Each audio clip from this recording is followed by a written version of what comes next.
the yes. Hey, good show, everybody. Yeah. Oh, So I did just find an old quiz called As Seen on TV, and it's like products as seen on TV and also fake ones, and I think it's a pretty good quiz. If you wanted to do a quiz, you did on yes, man. Yes. Would you like to play a movies with Mikey quiz right now? You have a what?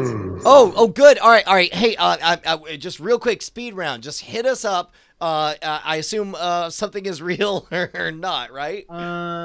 Yes, but there's descriptions. I'll do this really quick. So Okay, great. Justin, Brian. Brian's just trying I just to wrote win. on my table. He knows that he Bonnie can only Brunswick, say you yes. hush your mouth.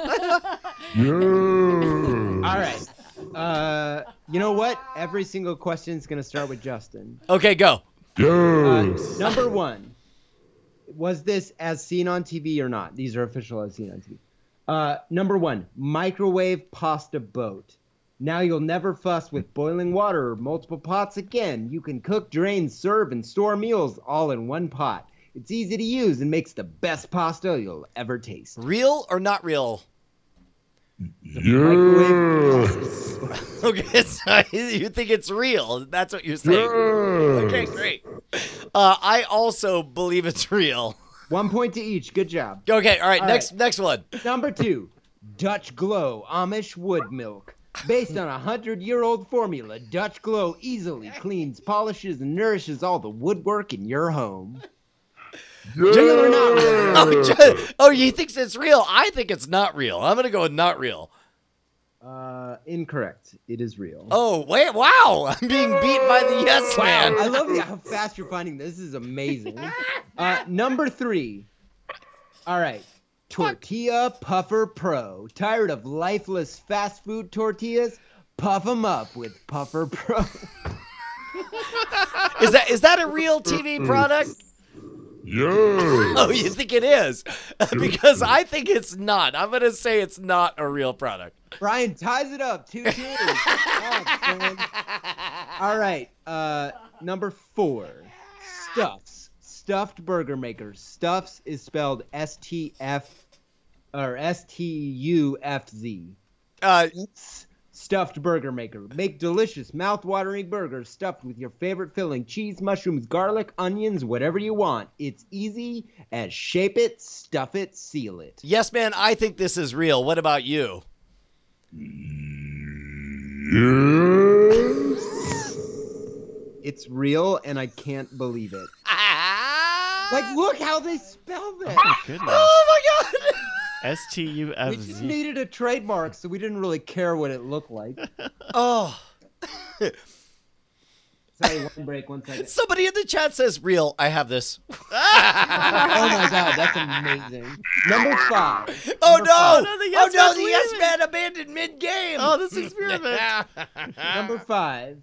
The Book Skimmer. Find books too long, too busy to read the whole thing? The Book Skimmer can scan the ISBN number of any book and tell you which pages you actually need to read. I'm so sorry. I didn't listen to anything you just said because I just saw my new favorite name for a Twitch streamer, and I would like to believe they're a top 100 Fortnite streamer. What is it? Edward Stevens Realtor. It was telling. Brian, that is terrible. Oh my God. Sorry, you were saying. He's working Number hard five. so he can The close. Book Skimmer.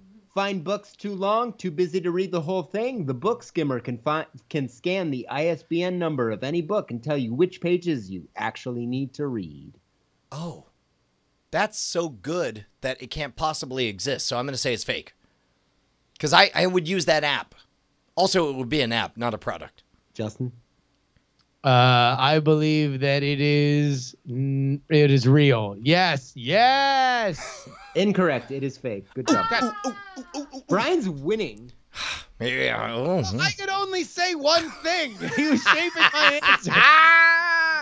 Well, we were both playing our know, characters. Justin. You were playing the yes man, and I was playing the guy who wins all of the movies with I Mikey tried trivia to roll up games. a cheap fucking victory. Number 6.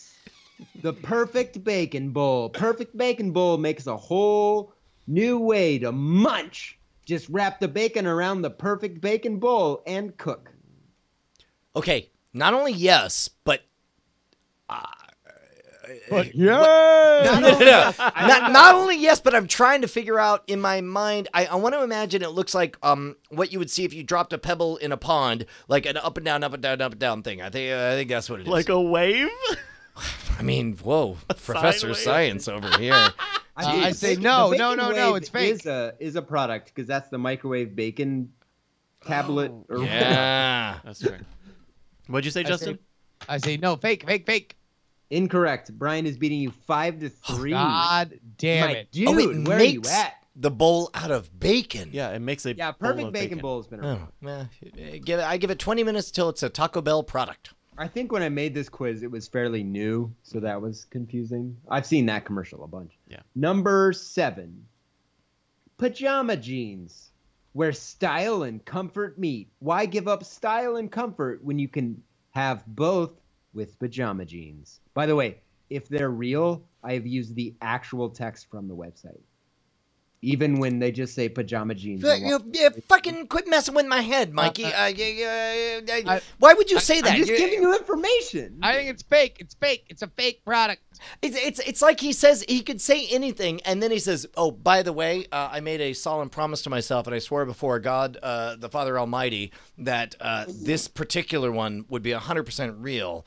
And also, here's a photo of my mother kissing the ring of the Pope. Also, you know, You're stalling so and bad. then lifting up his, he was like, you could see tattooed across my chest. He's a fucking mentalist. Fucking just seal it in a fucking envelope like the rest of us, you asshole. This is Jesus. the biggest emotional reaction to pajama jeans that has ever occurred. Is it real or fake? I would prefer not to live in a world where this is real. So I will say it is not real. It is real. You're God damn you. Isn't that fuck. insane, right? What? Pajama jeans, pajama jeans. The kind Can of you pajamas. imagine what it was like to be that model on set? And they're like, look really happy about this. And she's like, well, I mean, I'm not though. Like you could tell. Look, go scroll up. Look at her face. She is not happy to be there. she was like, you only paid for the smile. You don't get the eyes. Yeah, it's like, you don't get well- genuine joy. I know that is a look. It's a paycheck. That is a look universally referred to in fashion photography as "I'm out in 5." That is the pre-margarita night look. Yeah, Because she definitely had some margaritas after. this dude though thrilled. This guy's legitimately Oh, he's pumped. stoked I mean, for it. Yeah, he's- because he's a lazy fuck. He's fucking- like, yeah, pajama jeans, yeah. I mean, Look at, check out my father figure. you beat me to it, you motherfucker. Number 8. Pencil perfect. The last pencil you'll ever need using technology obtained from the NSAU, the Russian NASA. This pencil never needs sharpening. Just twist the eraser and the pencil sharpens itself from the inside. I believe that this is fake. I believe that this might be about to show up on scamstuff.com and maybe has been extensively researched by yours truly. I wrote this 2 years ago. Don't make it complicated. Hold on. Oh, you've been brought. This is the reveal. Mikey has hoodwinked you for whatever your order is on Scam. Long gone! It's the biggest catfish of all time. Yeah, I've been leading to this moment. I now, I actually own all 7 acres. I don't know if No, you're oh aware. god damn it! I How knew much it. I knew it. There's I don't know what to search for. Whatever. There's apparently something that has like a metallic something or other, and it's literally just a pencil that essentially lasts forever, and it never goes dull, and you just keep using it. So, congratulations, Houdini! You predicted your own death. By the way, That has here's nothing to the do with thing. you guys. I'm just bagging on Houdini. Here's another move that Mikey likes to pull. And he did it during this This show. is like He'll- the second quiz I ever wrote. No. This didn't happen. This was on the main show. You give yourself credit for a joke, which makes like which then makes you wonder whether or not you're actually giving yourself credit Yeah, for writing a on really purpose, funny 'cause joke. I know you'll be like, "Well, did you do that on purpose?" I do that all the know, time. you son of a bitch. I know you're playing these games. I'm just It's chess, pointing it dude. out. It's not checkers. It's chess. Holla. It's psychological warfare, and you goddamn well know it. I'm sorry. Is Pencil Perfect real or not, Brian? That's Well, It's not real. Not- it doesn't matter. Apparently, Justin it's said apparently not it's real. it's. Wait, was that not the answer? You didn't guess yet. Oh, You- no, you I just said it's kinda totally went on real. a soliloquy about how you invented a pencil, and I Oh, went, no. I sorry. I thought the answer you were giving me was that it was you made it up 2 years ago. Yes, it's real. It's a real thing. It's a real thing. incorrect. Fuck you. I No. even told you. Okay, Like, wait, how the good is fucking my mind shit? fucking I time literally machine. I'm suddenly back in the exact moment told where I you got the it wrong. answer. Now there are a couple perfect pencils, but these are not as seen on TV products. No, These are nor do just- they get sharpened from the inside, which was the pitch of which the is kind of pencil a he's giveaway. talking The about. pitch he says you never need to replace it. It lasts forever or whatever. That's he didn't the say pitch. that. He said it sharpens itself. Well, I heard what I wanted to hear. No, we- he said that I you also turn made you up turn a fake racer. Russian NASA. Okay. all right. NSAU. Yeah, I also. probably should have dialed into Probably that should've got that one one. too. I don't even remember. Direct God, from but it's- Pac-Man University, Japan's So Justin said it was only fake, spacefaring nation. Justin, Go. Say again, Mike. you said fake, right? For what? I said it was fake. Yes. Yeah. So it's 5-4. Brian is still winning. Okay. Yeah. And this actually just got real because there's only 2 more. So okay, now good, it's like, good. Oh, it's close. There's still skin. oh my god. Number 9, baby namer 4L. Are you and your spouse having a tough time picking a name for your baby? Worry no more. Type in your surnames by birth, country of origin, child's gender, and out pops the list of the 10 best possible names for your child. I believe that is fake. Real as rain. Tortilla taco seasoning is number 1. It is fake. It is 5 up, y'all. Man. Oh, wow. Last question determines the winner. Whoa. And Brian goes first. All right. Baby, all right. All right. Number 10. I'm going to do this in full radio voice. I'm going opposite you, Number Brian. 10. So you know. Google Blocker. Scared that your young child is going to fall into the dangers of Googling adult information.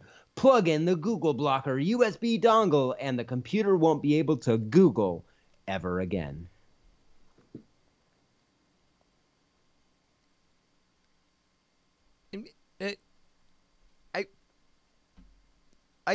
Okay, so there's so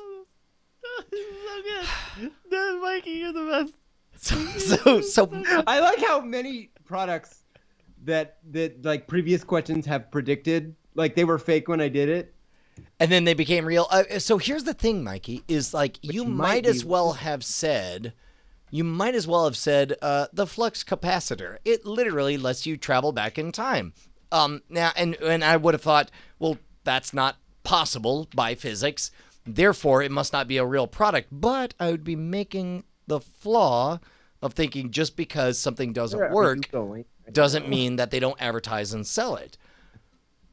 I feel like this is fake and not a real thing, but I'm going to go with fake. Okay. I'm going to say it's real as rain, Brian.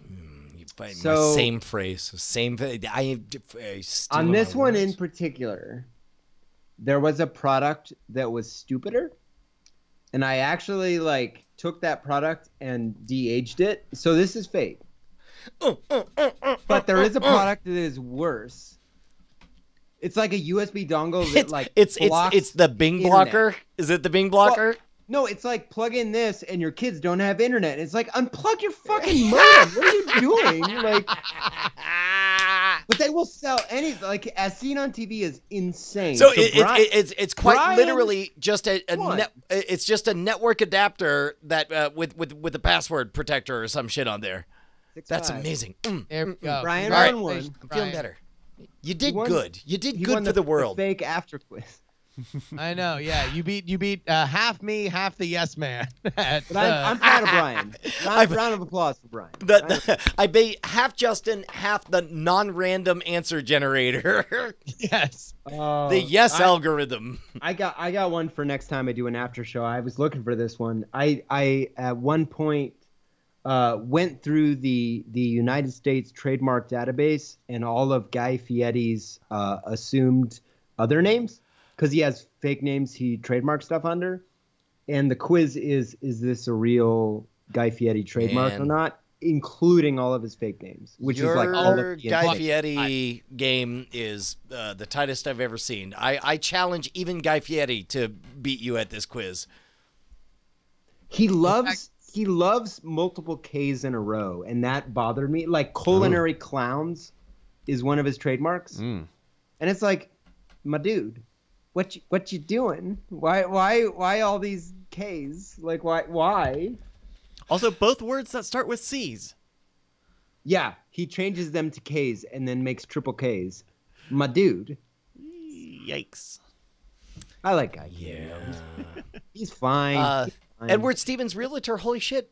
He was saying that this is his first time tuning in and is figuring out that this is the after show. Yeah. We had the This is main the after- show. This is us just goofing around saying howdy afterwards. Howdy. Speaking of which, I gotta Howdy, y'all.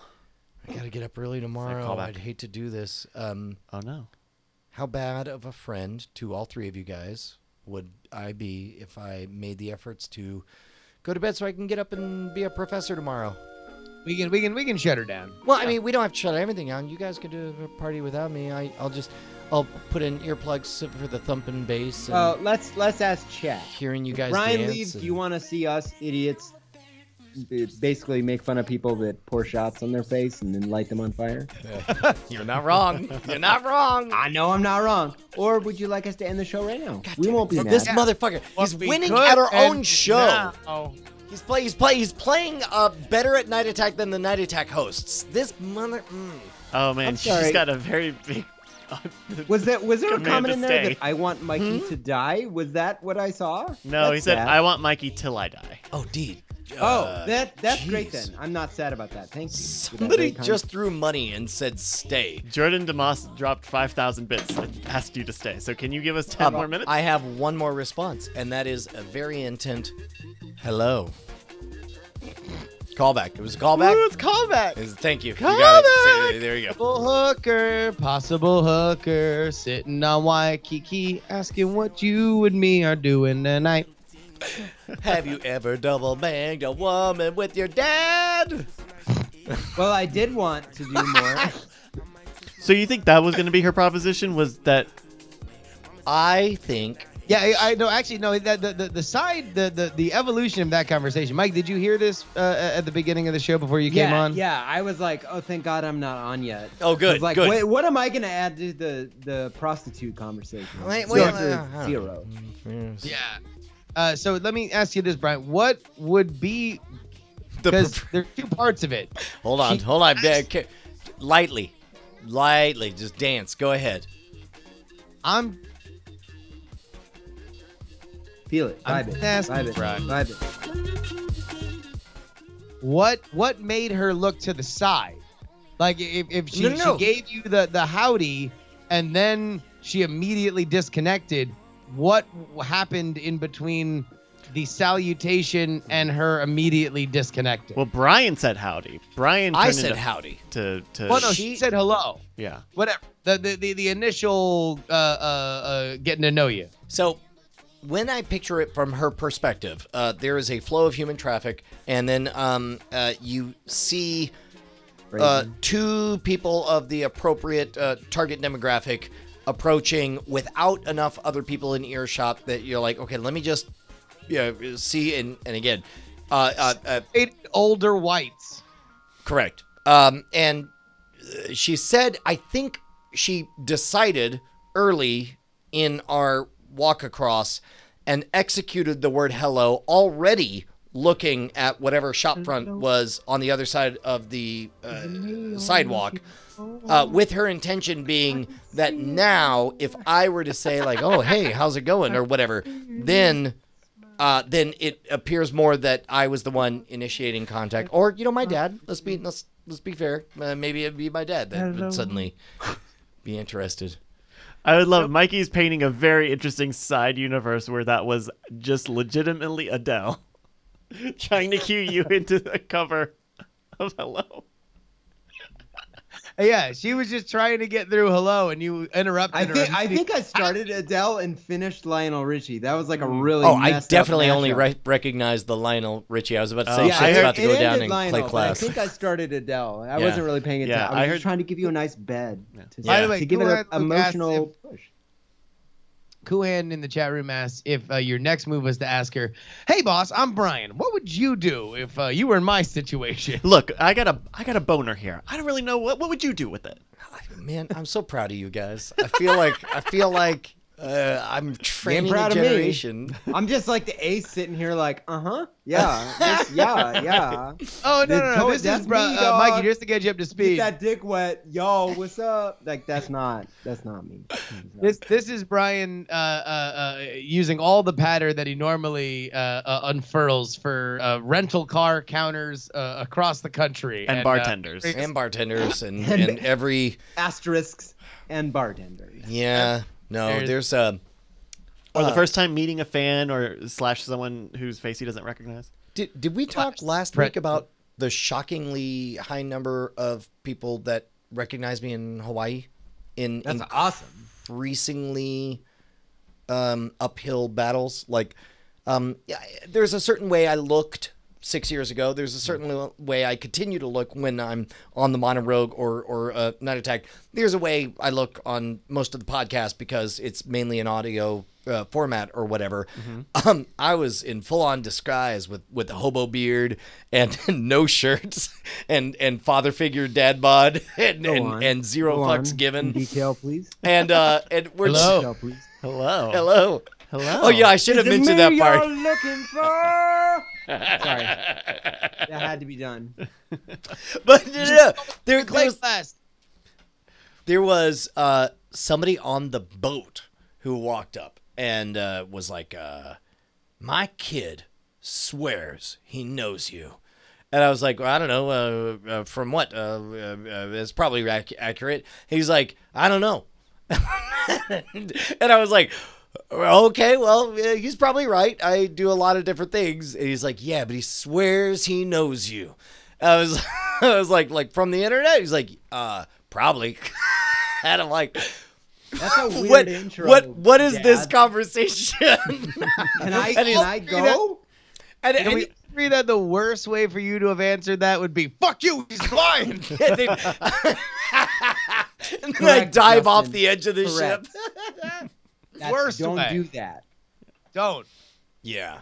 So this kid's dad was midwifing an introduction. Well, that's what I thought. I was like, oh, did your son want to say hello or meet? He was like, no, he's down in the room. And I was like, well, why is this happening then? And then it was like, okay, well, at some point, tell him it's cool to say hello. I have a small story similar to this. So there's a Discord server that I'm in that is outside of this community, and at some point it just came up. Someone asked me what I do, or I mentioned I work from home, and so I was like, oh well, I mostly make magic education videos on the internet, and so I linked Scam School, that last the business card Scam School trick from a few weeks ago, and I go, oh, you work on Modern Rogue? It was great. That's amazing. Yeah. Real thing. Scooper Nova Girl is blowing my mind. She said, walking around the mall the other day, she saw a 10-year-old kid wearing a Modern Rogue shirt. Freaking. That's great. Somebody. Joe Diamond, who was on Scam School recently. He'll be on this week. He said that he was walking down the street wearing his Modern Rogue shirt, past two guys going the other way, and then the two guy or one of them just goes, 'Cause I'm a modern rogue. That's awesome. Oh, that's so great. It's crazy. It's crazy. Man. Roger that. So anyway, I'm great, and I bought a lot of land, and I'm teaching a class at Wizard Academy. What an interesting show this is. How many peeps you got? You got a big crowd? Got a good crowd? Oh, this is the one you were talking about a few months ago. Yeah, no, I alluded to it. It's great. They're really happy. Wizard Academy does a very good job of part of their brand is not being they so value the idea that they're not a get everybody in, get hyped up. It's a bunch of, empty calories to get you motivated. Then you run off and you're like, well, what did I really get out of that? Mm-hmm. Like they actually kind of, I felt the pressure. It's a little dense, maybe. Yeah. Well, and I've asked, I'm like, between the lines, I'm like, do you need more people? Cause I'm sure a lot of people will come, and they're like, you know what? No, we don't. It's like, you have a great, perfect amount of they take very, very seriously who they allow into the clubhouse, and they are very, very pleased with it. And I think it's going to be a good course. We basically spent all of today rehearsing everything on it, and is this a multi-day course? It's a 2-day course, and as I went through it today with Rex, we were talking about all the content modules and how long to talk about X, Y, and Z. I actually found myself thinking like, oh, Jesus, this really could be a 3-day class. And it was like, I thought the same thing, not for a few more years, let's polish this guy. Let's get it to a chrome-like finish, and then we'll see where we go from there. So that sounds like we want you to do this again soon. Talk. Yeah, probably. I would love to do it as many times as they'll have me, because Mikey and Justin, you ever feel like there's some objective truth, and you try to put the right words to it, and every time you do so, you feel like you're getting closer? I feel like there's some story about what's happened and what is happening with the online revolution, and my goofy story, and the various projects that we've launched, and I feel like there's some core truths, and sometimes I've been good at it and sometimes I've not, but now I don't know, I feel like I'm on a new quest to put words to all this shit. I'm not sure I understand exactly. Yeah, all right. Well, no, so I'm gonna call that a swing and a miss on the words. Not quite front. there.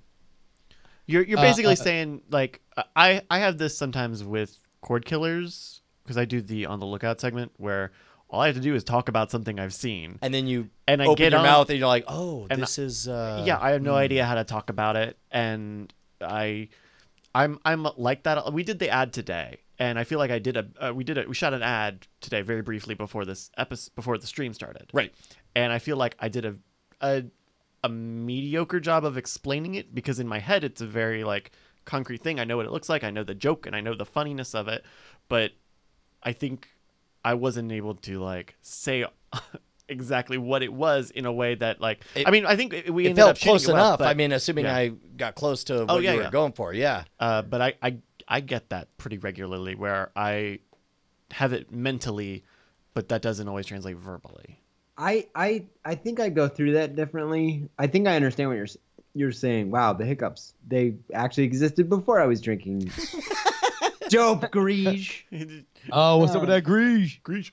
No, I every time I talk about a movie on my show, I'm like, they're gonna unsubscribe. You're an idiot. This is not a good take. And then I release it, and it's like, cause you go in thinking, this is the take. This is great.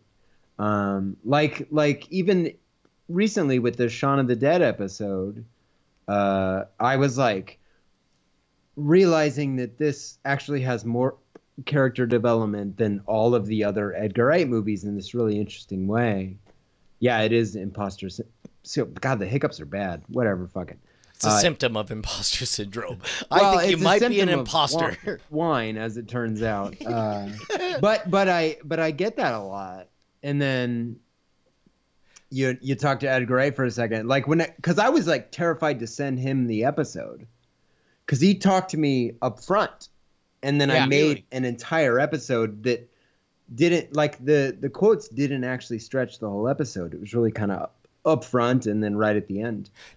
So talk me through the process of I'm highly aware that what you do is you write and edit so precisely that there's not a single wasted moment or syllable. Do you feel any pressure when you're in the presence of Edgar Wright? Like, oh, wait, I don't get to be edited or careful or whatever. I'm just this person, and this is whatever coming out of my mouth. This is actually the most important fact about this whole thing was I reached out. I sent a DM. I've never sent him a DM before. Because, like, people follow you. You're like, don't fuck it up. If it like, makes don't you do a feel dumb better. thing. It makes you feel awesome. True story. I click his name all the time and make sure he's still following me. I had the exact same experience with Ed Begley Jr., so I know what you're talking about. Yes. But I reached out and I said, hey, is there anything you've always wanted to get out there? And he said, just ask me whatever questions you want. And I'm like, I didn't prepare. So now there's all this pressure to like ask these brilliant questions. Yeah. And about the movie that no doubt he has been asked the most questions about because it was the big breakout, right? Well, I asked him because like one of my previous reads on that film and something I'd mentioned in the show before was like Shaun of the Dead can be interpreted in this way where like this relationship is so toxic that it gets all of their friends and family killed. Yeah. And he's like, no, it wasn't intended in that way. And like when someone takes your read and says that wasn't intended, like I just reset. Immediately I reset. And I was like, okay, I am now like the whole episode is now this. Like it is this very purposeful, very sweet, very kind. And I say that up front in the episode. No, it was terrifying. And I thought I was an idiot. And I expect every second of the day he's like, this idiot, this moron. Do you he's super sweet. He's the nicest guy. Are you or either of you? I don't think I could. Actually, all three of you fellas. I don't follow you, Brian, so I don't. Oh, no, that's fine. I just DM'd you. Will you please follow me? Which is not a thing I could do. Brian. No. Are you guys of the opinion that art exists in a vacuum and stands alone on its own accord, or do you believe that, like for example, or do you believe that art is a feedback loop between the observer and the thing being observed, and that the intentions and the motivations of whoever created it factor into all that? I think that once you release a piece of art, it means what it means to the people. Mm-hmm. And like the best example of this I can think of is another Edgar Wright film. And I talked about this in the Hot Fuzz episode. It has massive unintended meaning because the ending of that film is cops purposely not killing other people and following due process from start to finish. Like all the paperwork they're excited about. And now that movie means something completely different than 10 years ago because it's a movie about cops being good examples. It seemed like a comedy. But now it's like this beautiful lesson we can take for ourselves. But I do think it's important to have a distinction between intended meaning and unintended meaning. But both are beautiful, and that's art. And you got to deal with that. Like you release something to intended meaning, it grows into unintended. I do think that the illusion that we might have previously been able to seduce ourselves with that you can put art in a vacuum is effectively dead, though, in the internet world, because art will always have the ability to be forgotten on some level, or at least not viewed, and that is when things can become dormant, right? There can be less thought about it. But in the internet world where so much is accessible and so much is talked about, and anything, any scene from any movie can be reheated and become a viral thing or a center of conversation. Like I think that now absolutely everything will always forever from here on. I think that like certain movies become rough in retrospect, where unintended meaning overtakes intended meaning. Watch any movie with Brittany Murphy or Philip Seymour Hoffman where they have to do hard drugs. There's a lot of those movies, and they're great films, but how do you watch that and not think, oh shit, oh man, like it's depressing and feels bad. So I think it damages the art. And I think it's tough to say on on a like a conviction level that I want to view something in a vacuum, because that is Transformers 2 you can view in a vacuum. Well, no, but it's like selectively Murphy saying that you're going to avoid subtext when subtext is created by context. Yeah. What was the Sing and Dancing Penguins movie?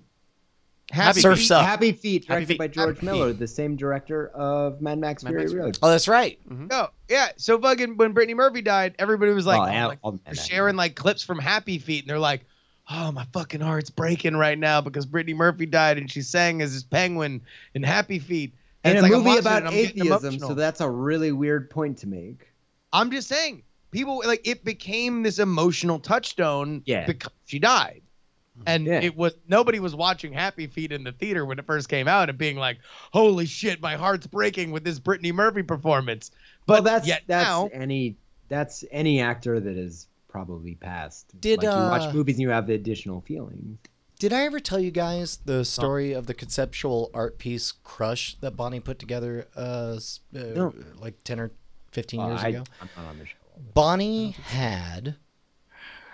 I don't think I'm talking out of school because all of this is legit.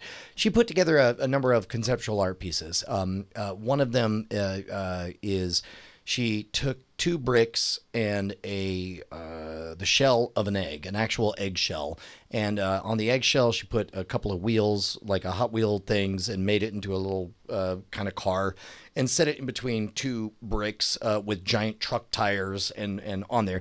And all you wanted to do when you got near it, you're like, oh, it's evocative of that feeling in rush hour traffic when you're trapped in between 2 big cars. And but it's like, meanwhile, in your gut, all you wanted to do was grab this shit and blah, right? There was a number of these. But my favorite was called Crush. And she had a relationship before me where somebody got a bit too possessive and sent an awful lot of letters. And there was genuine reasons that the relationship ended, but there was also genuine passion in those letters. And so she carefully arranged all of those letters. And the conceptual art piece is a stack. Imagine 10 inches tall. Picture a fish tank. Only all 6 sides are sealed by a glazier. So imagine a perfect cube, a glass box, glass box surrounding it. Okay. And next to it is a hammer. And you can read little snippets and pieces of what was written on all of these letters. Mm-hmm. And on the hammer was a very succinct, poetic description of what is in here is the actual existence and the physical artifacts of a very passionate, however many year long relationship with so-and-so. This, that, and the other thing happened. Now they're locked in this box, and it is for you to decide what happens to it next. Be careful. Something.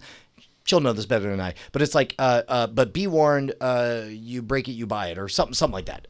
It was really well done. But when it came time to show it, it was never intended to be sold.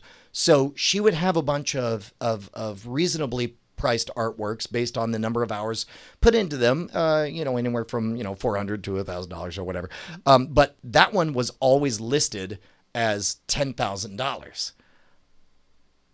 And then it sold. I love that as a permanence of an impermanent thing. Well, and plus really also, beautiful. Like that relationship between the two of them was a real thing. Yeah. There are so many questions I have about the art and the morality of the art, especially because that dude has since passed away. So Wow, this guy. Who owns it?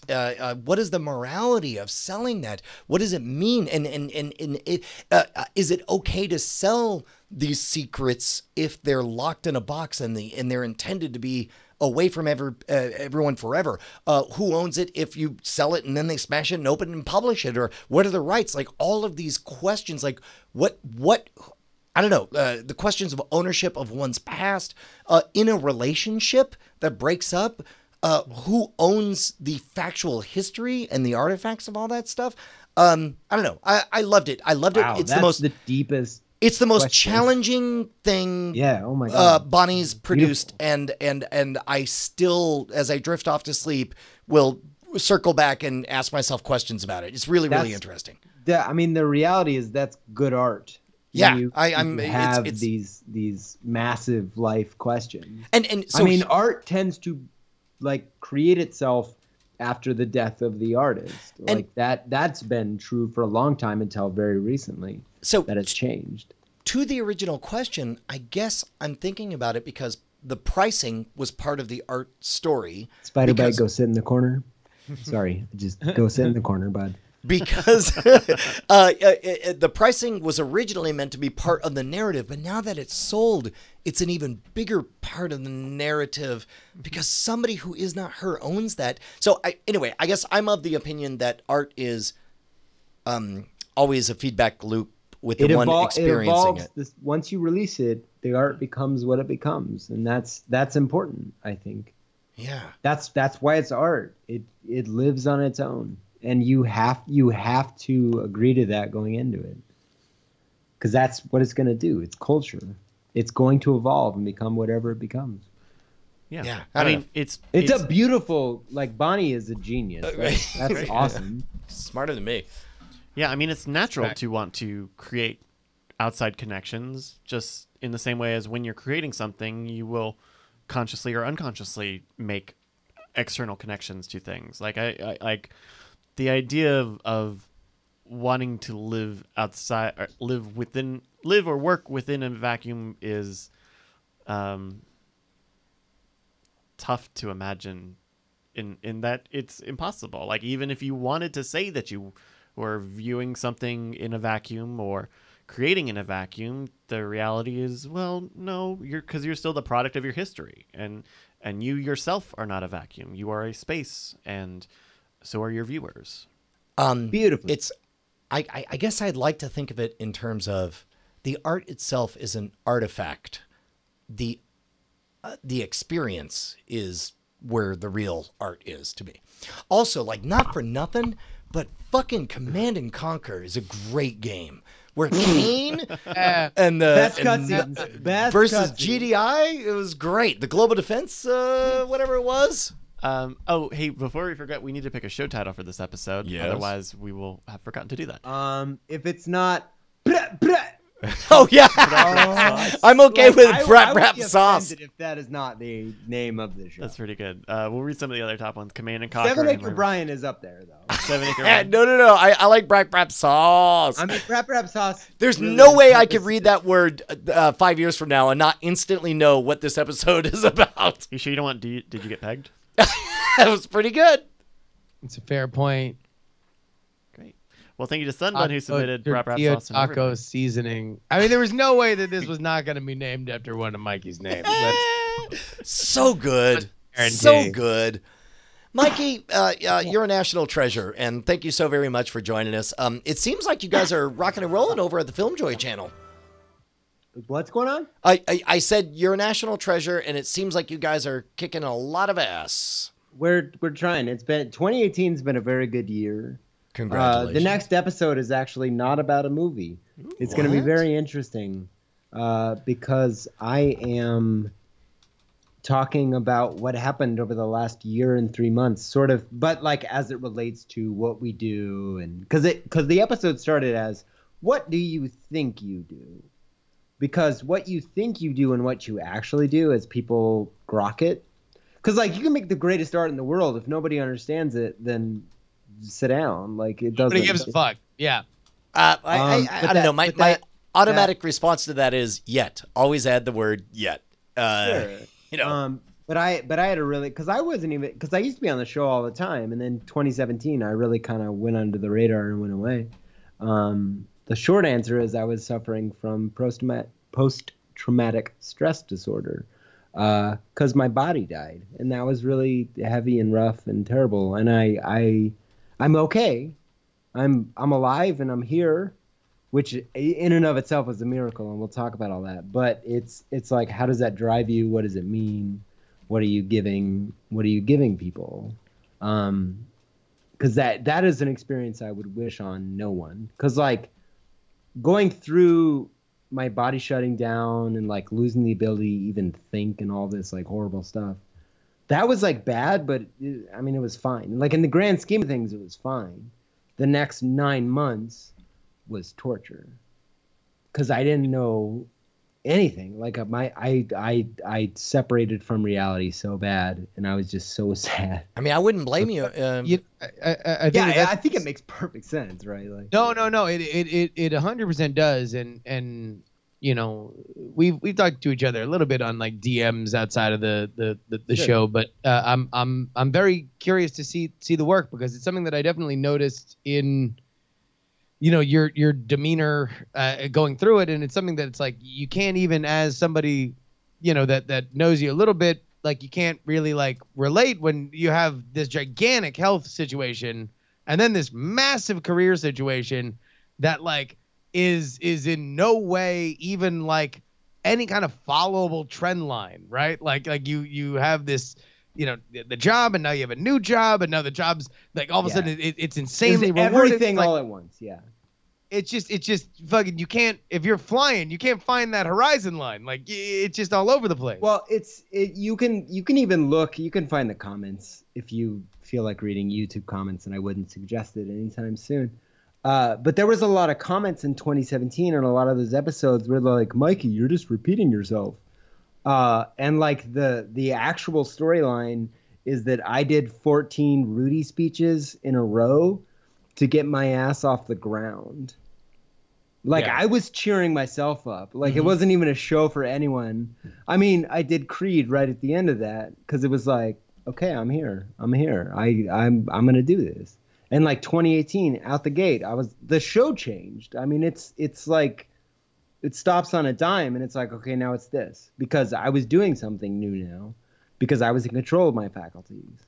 But I think those episodes are, I mean, they're worthwhile. They're good. They're interesting. Oh yeah. Oh no, totally. Guardians of the you know, Galaxy, beautiful. Like I love doing that episode, but it is like, okay, Mikey's gonna say a bunch of stuff at the movie, then he's gonna go rah rah, be happy, and it's like, well, if you're gonna distill it down to that level, sure, yeah, I'm saying the same thing every time. Well, but also that's why it's good. You know, because Miles Davis played the same fucking song a billion Right. fucking times. You know, Well, but the part of the point I'm making, and I'm sorry for how deep this just got. oh no, this is great. I'm having a good time. Specifically, what YouTube, like what that job does to your mental health, because people are coming after you all the time. And my show is like, be happy, be joyous. I don't care if you like it or not. Just be happy. Just make the world better. That's literally the show. And people will come after you, and they will not stop coming after you. And it's like, it's absurd. They found out a stroke almost killed me. The worst comment I ever got. I wish that stroke had killed you. Jesus. That was fucking said to me. And it's like, okay, well, every comment can never approach that. Ever. Maybe it's my showbiz background, but as I got into, you know, YouTube made possible the ability to reach people that television had denied me. I had a failed pilot, full on, and then there was this wonderful backdoor where I got to tell the truth or whatever. Don't feel bad, chat. I'm totally fine with it. I'm just giving you information. Sorry, continue. Well, and one of the things you deal with is hecklers, and you think as kind of a tactician when you're in the middle of a show, and when somebody is heckling you, very rarely what they mean is you're a bad performer. What they almost always mean is, I crave your attention right now, right? Yeah. And so you eventually build this translation engine, and you figure out a bunch of one-liners or whatever. So as a result, even if I too have read some horrific comments, but Sure. when they say this show is so cringy, you're old, stop trying, or whatever. There's some kind of weird translation engine that happens, and I just read, I am a 12-year-old who desperately craves your attention. I might be a valuable tool as I am filled with passion and energy. I just need to be molded. And my goal is to take that energy and shape it in the right direction. Sometimes to my own embarrassment, people are like, what are you doing? Please stop talking to this person. But I don't know. Well, but I think I'm that not, there is. I'm not defending it or decrying it because I totally understand what you're saying. I am specifically making a point of someone suffering from a physical trauma that gives them PTSD, then has to deal with YouTube. That can only be worse. And like the stuff going on in my life and all this stuff. Like, I love you guys. Did I say that? You guys are great. This is awesome. We love you too, Mikey. This is awesome. I'm so glad we the- can talk about this. Here's the crazy so thing. bad. Oh my god, I'm gonna die. Okay, yeah, we can wrap it up, but it sounded like Justin had something he wanted to chime in. No, you can get out of here. See you later, man. Well, I'm not leaving. I'm just going to the He bathroom. just needed to go to the Go bathroom. to the bathroom. Go to the bathroom. Yeah. What I was gonna say was, there's something fascinating about our modern internet age where more and more people are creating and more people are consuming because the methods have been easier. And that opens up so many more raw situations. Like throughout the history of show business, people have been sad, broken, physically, mentally, and the show must go on, right? You do the thing. That happens because of the scale more than ever. And theoretically, we now know about it more than ever. And inherently, viewing it, you would know it more intuitively than ever. And yet, we are in a situation where that manifests itself in such strange ways that you could know if, like, let's say, some crazy situation where, I got a divorce or something like that. I'm still doing Night Attack. I'm still doing all the things that I'm doing. You would know that I was probably going through some really fucked up shit, and I was probably not the same person that I was before. And yet, at a certain level, because the show must go on, and a lot of the content that we're doing is regular, it's like there's almost this simultaneous, we are more empathetic, and yet we are jaded quicker than I think like we ever have been. It's odd. I kind of feel like we're getting both more. Like we're iterating faster, I think would be a fair way to say it. We're communicating faster. Like it used to be in the 1800s, mid 1800s, you're, I don't know, a wealthy gentleman of leisure, and you want to make your distinction in the scientific community. So you book passage on a vessel. You take 6 months to get out to the New World. You eventually find your way down to Galapagos. And by the way, I'm telling the true story of Benjamin Franklin's brother, I believe. You eventually get down to the Galapagos. You collect 723 different flowers. You make it halfway back, and then your ship catches fire, and down it goes along with all of your samples. So you get home, you recuperate for another year, you book passage, you get all the way back to the Galapagos, you do it all over again, you come back and your flowers get recorded in a book. This whole arc is a 7-year journey, and it took up a quarter of your life. And it is the sum total of your contribution to society. It also takes years and years and years for everybody else to read about your flowers and whatever insights and revelations that you gave to everybody. It takes a long time to get there. Whereas nowadays, we live in a world where you can send a DNA sample for sequencing, and you're annoyed when it's not there from China 48 hours later or whatever. a side effect of that is that we iterate faster and we figure out we're wrong very much quicker on all those things. And I think that's in general, I don't know, a good thing, I would imagine.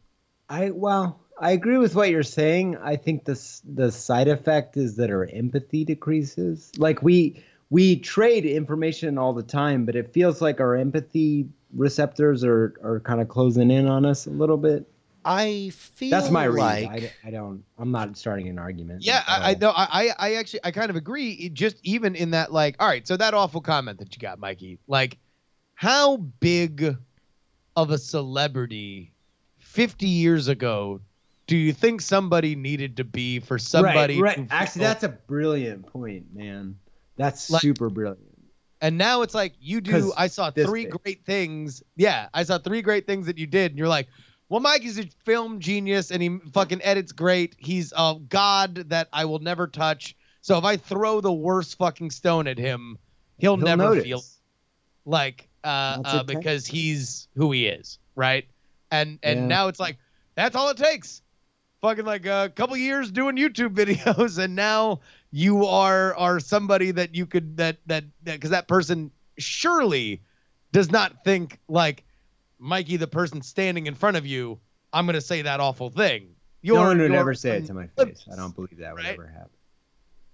And now that's everybody.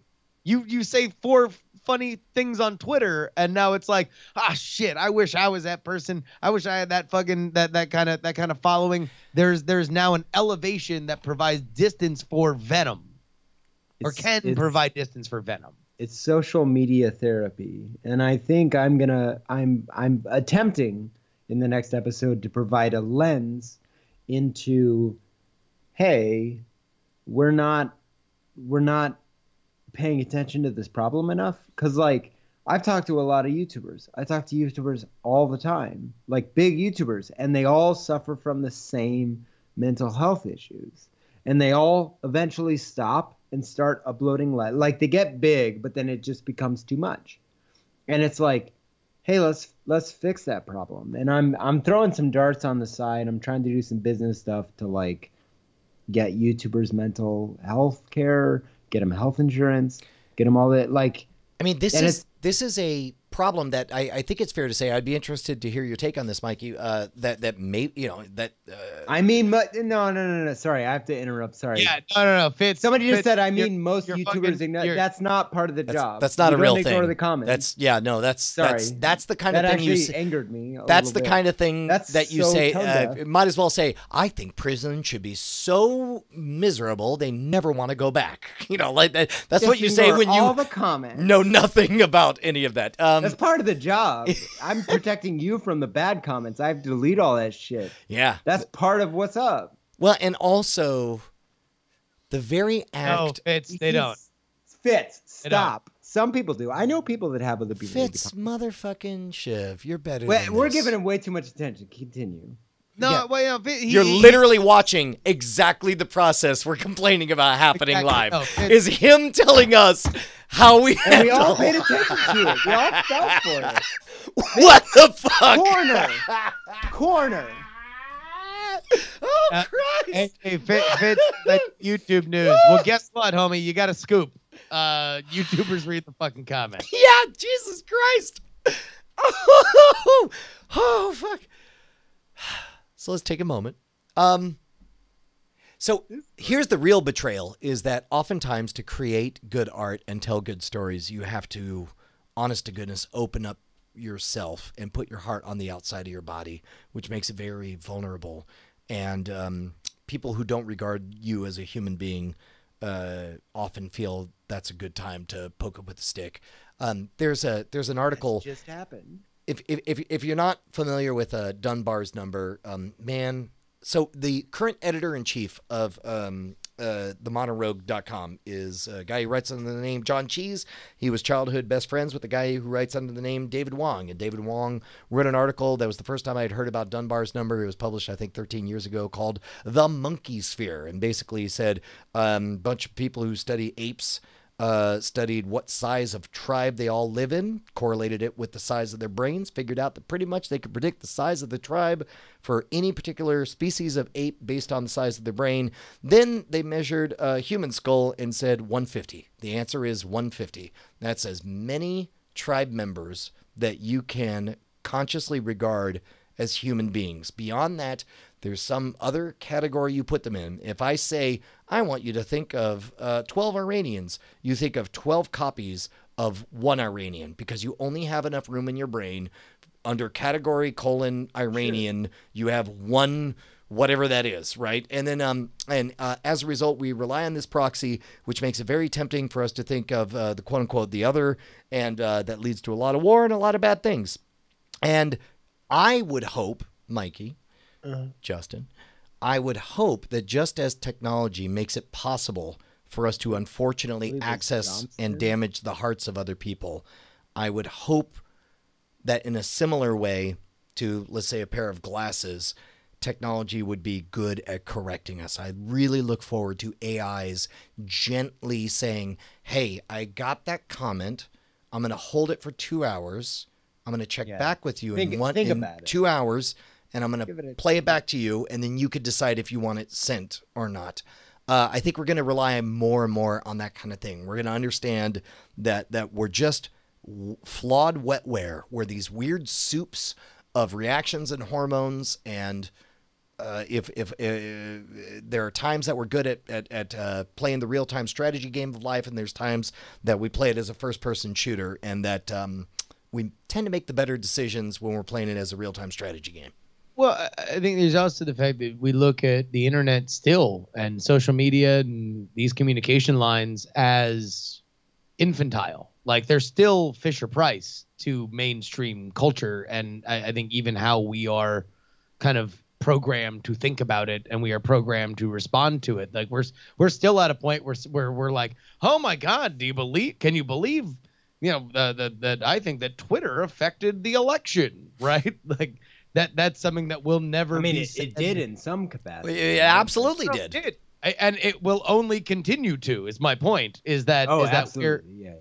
We're still at this novelty phase with and people like us who make our living at this shit, we're the first motherfuckers in radio, right? Like we're like, yeah, no, duh, this is what we are, this is what we do. This is why we know this is important. And so it's man, we're still in an awkward situation, but I do think that as YouTube, as comments in general, let's just look at commenting and chat as a specific thing, as we think about it less as a safe space where we can anonymously say whatever we want, and think of it more as a permanent record of some level, the more I think culture will shift. Now, I don't know if it will shift significantly more than it is right now. I don't even know for sure if it'll shift for the better, but I do think that we are going to see a difference in discourse. And I think we have already seen on some level a difference in, I remember in the early blog culture, there was like this puritanical idea of like every comment should stand and we should, and this is the true nature of communication is, by doing this. And then you realize like, no, delete and ban shitbags early, because when you have one shitbag, it affects the rest of your audience. Exactly. Because they go after the rest of your audience. And it's like, that's not happening on my watch. Exactly. Absolutely not. I watched it happen on a blog that I was writing, where all of a sudden I had this thing, and I had my platonic ideal. Stop, bud. Stop. You're behind. Stop when you're behind. Sorry, continue, Justin. Yeah. Fitz is still like, no, I'm right. You know what, Fitz? You are correct. PewDiePie does not read his comments.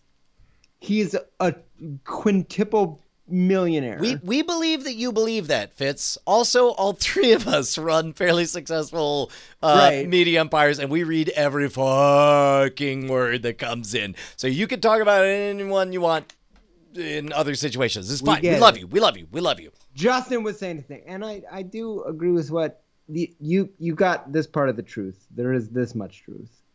This Yeah. part you are correct on. Continue, Justin. No, I guess all I'm saying is that like we're evolving. All of this is continuing to evolve, and part of it's on us, and part of it's on the platforms, and part of it's on the culture to understand it. But it's like, I do think, hey, look, man, from a creator perspective, and it's hard to identify with a creator when you're a consumer. I know it's hard for me. I find myself having to remind myself that the people that I am following, the people that whose work I admire, are the same kind of human that I am, and I'm going to apply my creator ideal as opposed to my consumer ideal. But it's like there's a difference, and it's hard. It is a rough, mentally taxing fucking gig. By the way, I enjoyed there was a weird swell of pride I felt when everybody was able to run their Brian Brushwood simulator so accurately for all the material I do, because you'll notice that a lot of what I talk about, you know, quote unquote social engineering or whatever, is basically try to break through that Dunbar's number thing. You know, try to get to a place where you're a human and I'm a human and we are having a moment right now. This is what I am dealing with. This is what you're in a position to do something about. What can we do together, you know? Well, there was a funny thing we were talking on Twitter. Nice! Gigaloop deserves that. She's delightful. What's up, Becky? Sorry. We were talking on Twitter today about, like, I forget what you had said. I think it was Brian. Something that you had said something about some interaction, and I had made mention that, like, when I was a reporter, and I'd be calling random people or city council people and fucking like government officials and shit like that, I would usually try, if it was somebody that I got a good vibe on, I would slip in a curse word early in a conversation. By the way, salesman's technique is slipping a curse word. Because you hear that talk and the fixed action pattern in your head says, the only other people I know that speak using those words are very good friends of mine who I trust. And then something about that kind of shifts you into that category. That's super fascinating. Yeah. I'm just blown away by this. This is blowing my mind, but continue, please. No, yeah. Well, it was one of those things where I would just either like, and the subversion of that would just be kind of colloquial or jovial or fun or something like that, which I think is part of the reason why I wound up, I could just do that for money, which is what I wound up doing instead of having to write it up every night in a newspaper. But it's I love the comments are like, bullshit, super fucking fascinating. Yeah. God damn it, this is guy who's great. like, I haven't typed anything. You know what? I'm typing it now. BULLSHIT.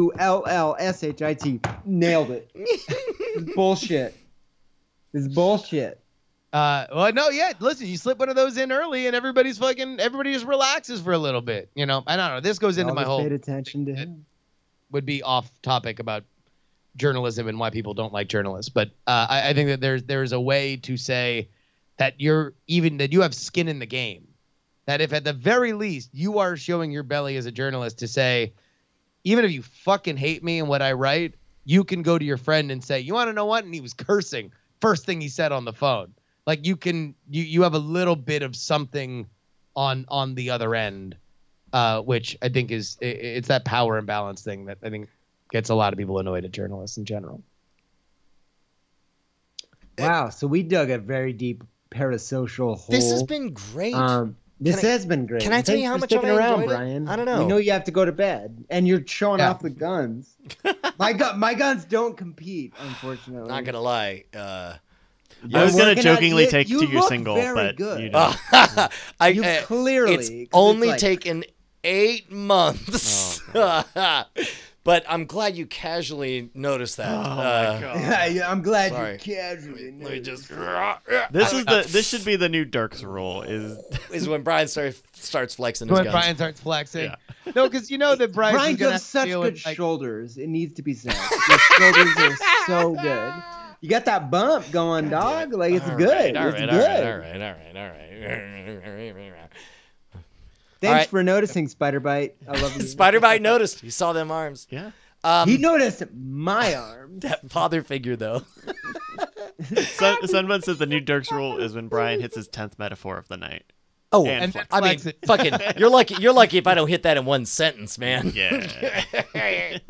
No, the problem is sometimes. All right, yeah, I'm gonna reveal a little bit behind the curtain. Brian and I have been talking today about all this puppy stuff and everything, and all the process by which. And every once in a while, when Brian's in a phase of like great excitement, there's like, and like I'm getting like up to the minute like news things, and like I want the news. But Brian has to do his like D&D metaphor setup before we get to the Can't news. help He it. signed you up for the mailing list. I've gotten This is how better. I'm going to At least I say it very quickly. I understand what I'm going through. Okay. No, I don't know that you say it faster. It's still the same amount of words, though. You're still so it's like I need like 4 things. Did the Right. guy do the thing, or did he not do the thing? Because the last time I talked to Brian, it's like, oh shit, guy's calling, bye. And so he calls me back, and I'm like, all right, did the guy do the thing? He's like, huh. So I was went at the to gym. temple and I found the idol, and I'm like, what? Do I have the sand, or do I have the idol? Do I have the sand? Do I have the idol? And the guy's telling me to throw him the whip, and next thing you know, and I'm like, did the guy fucking say the thing or not? So true story. 10 years ago, when I did that my first appearance on Film Riot, and I was so excited to meet the guys because Film Riot, brand new, busted on the they're scene. in my town. Yeah. Which, They by the live way, here. I know Ryan pretty well. did He's a friend. have you seen Ballistic?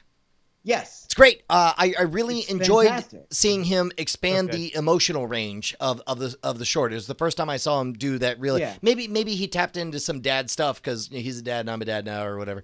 Sure. But at any rate, when I first showed up, I remember Timmy just casually asking something. Oh, you're a magician. Man, do you like Harry Potter? Very clearly, What? casual talk or whatever. Timmy's And the my best. response was like, I without thinking, I think I said something along the lines of like, how did I describe it? You're like, here's the problem. Oh, that's right. Yeah. Do you like Harry Potter was the question. The answer was something along the lines of, here's the problem. Once I got fucked by the horsecock of Game of Thrones, my fantasy vagina can't handle Harry Potter anymore. Like, It was a good try. You and then made an effort. there was this pause, and it was like, "What? Did you like it?" Yes. No. And I'm like, There's no sex in Harry Potter or you know- Game of Thrones. I yes, refuse.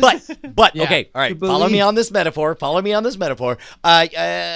In the fantasy realm, You know- Harry Potter is fairly beginner level fantasy. Game of Thrones is some Kid fairly shit. advanced safe word next Did level. you know that they were all like good Christian boys at the time that you were talking about horsecock fucking? Clearly. Figured it out pretty quick afterwards. No sex. None. And Sorry, I'm I take responding it to as a Tom. testament of how great of people that they are, that they still hung out with us and later did the episode 777 The Pope.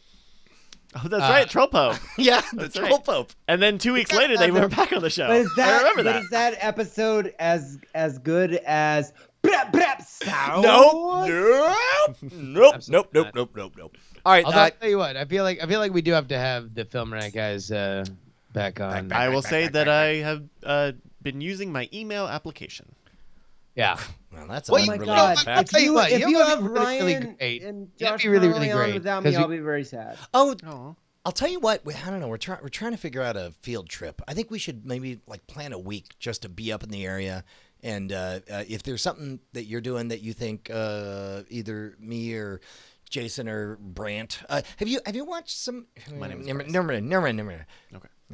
Whatever. I'll There's a say- number of different options of things. I'm saying we should do. that maybe at some point, Yeah.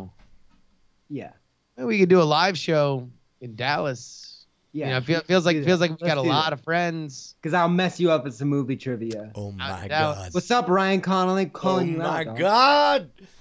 Oh, I would love to see I love Ryan you, though, Connolly Ryan. crumble I love under you the a lot. might of all Mikey's messed up. boot heel. This would be amazing. All right, look, we love you guys. We're shutting everything down. You guys have been great. Glad you enjoyed the after show. Thank you so much for the encouragement for us to keep on going. Thank you to Mikey Newman. Everybody, subscribe to Film Joy or you're a bad person. Also, subscribe to Brap Sauce on Twitch. 5 views. Have a good night, everybody. XOXOXOXOXO.